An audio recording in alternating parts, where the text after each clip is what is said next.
Good evening, everyone. Ayan, magluluto ako ng binagoongang baboy. Nagluto na nga pala ako nito minsan. Pero si mama, kinukulit ako. Sabi niya magluto daw ako ulit nito. Dati yung niluto ko ay dry. Ngayon ay lalagyan ko siya ng sabaw para may sabaw naman. Ayan, una ko muna yung talong. Pinirito ko muna yung talong niya. Tatlong salang ako ng talong, medyo marami-rami yung talong na ilalaho ko. Pagkatapos ay niready ko na nga yung mga gagamitin ko. Yung baboy, tsaka yung mga ibang sangkap na gagamitin ko katulad ng magic sarap, ng bitchin, ng karning baboy, bawang sibuyas, kamatis, paminta, mantika, at bawang sibuyas. Kailangan ko rin pala dito ng asukal at ng tubig. Siyempre, mantika rin. Pinirito ko rin pala yung karning baboy. Yan, medyo brown po yan para masarap po siya. Yan, ginisa ko na nga po yung bawang sibuyas. Ayan, sarap nga po ng amoy ng bawang sibuyas. Pag ako nag-iisa ay sinisinghot ko talaga yung bawang sibuyas at ang bango nga pag nagigisa. Pagkatapos niya, na ilalagay ko po yung kamatis. Ayan. Yung bagoong nga pala ay aking babanlawan para hindi siya gaanong maalat. Ayan. Ilalagay ko na nga po yung bagoong na hinugasan ko. Medyo papapula-pulahin ko po yan na mabuti, lulutuin mabuti. Pag medyo brown na po yung bagoong, ay pwede na po nating ilagay yung piniritong baboy. Gisain po natin yung baboy, kasama na yung bagoong. Ayan, gisahin lang po yan, halu-haluin mabuti. Hayaan lang po natin siya. Ayan, haluin lang po nating mabuti. Ayan, then, lagyan nyo po ng suka. Kunting suka, mga 2 kutsaritang suka. Ayan, din haluin po ulit. Maya-maya ay lagyan po natin ng toyo. Ayan, 2 kutsarita din po para same yung lasa niya. Ayan, haluin lang po natin mabuti kasi may suka at toyo na rin po siya. Parang style adobo po. Pero ang kaibahan nga lang po ay may bagoong. At pagkatapos ay ilagyan po natin siya ng paminta. Ayan. Yung paminta po ay hindi siya masyadong durog. Yung crack lang po yung bilhin nyo. Ayan. Haluin po mabuti ulit.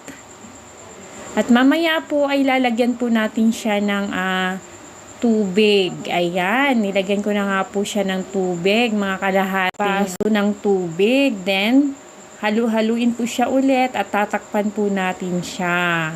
Hayaan lang po siyang kumulo. Ayan.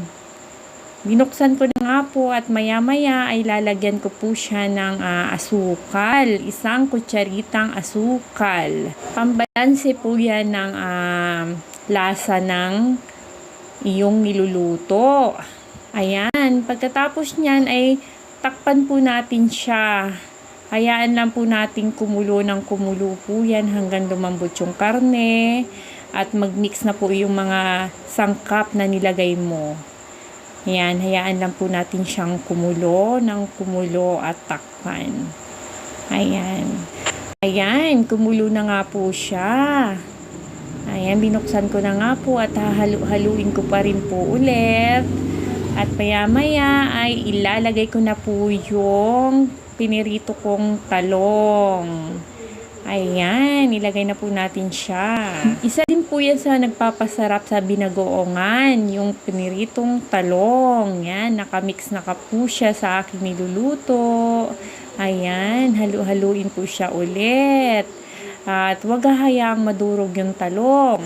Ayan, talaga naman napakasarap na ng aking luluto. Binagoongang baboy. Ayan, nagustuhan po yan ng aking mga anak. at ng mama at papa ko. And malapit na nga po siyang maluto. Hayaan po natin siyang kumulo at mamaya ay ilalagay ko po yung sili niya. Ayan, yung sili para hindi malansa, di ba po?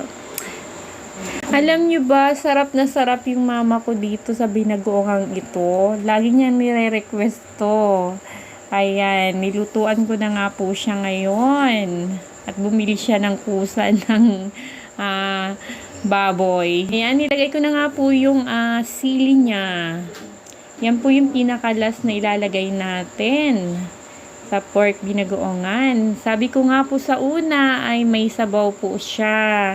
Yung una kong luto ay wala po siyang sabaw. Ngayon ay may sabaw po siya para maiba naman po yung lasa. Ayan. Okay na nga po. Luto na. At nilipat ko na nga po sa malinis na lalagyan. At isa-serve ko na sa mga bata.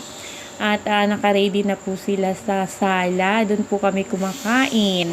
At si mama ay may binili sa tindahan.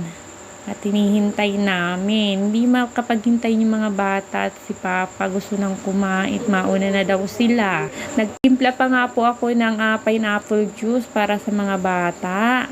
At gusto nila may juice. Ayan, naka-ready na nga po. At sarap na sarap sila sa luto ko. Lutong probinsyana. Ayan. Yung anak ko nahihiya pa. Ang sarap ng kain, nakailang kuha ng kanin. Ayan. Thank you for everyone. Thank you sa panonood ng aking mga video. Salamat.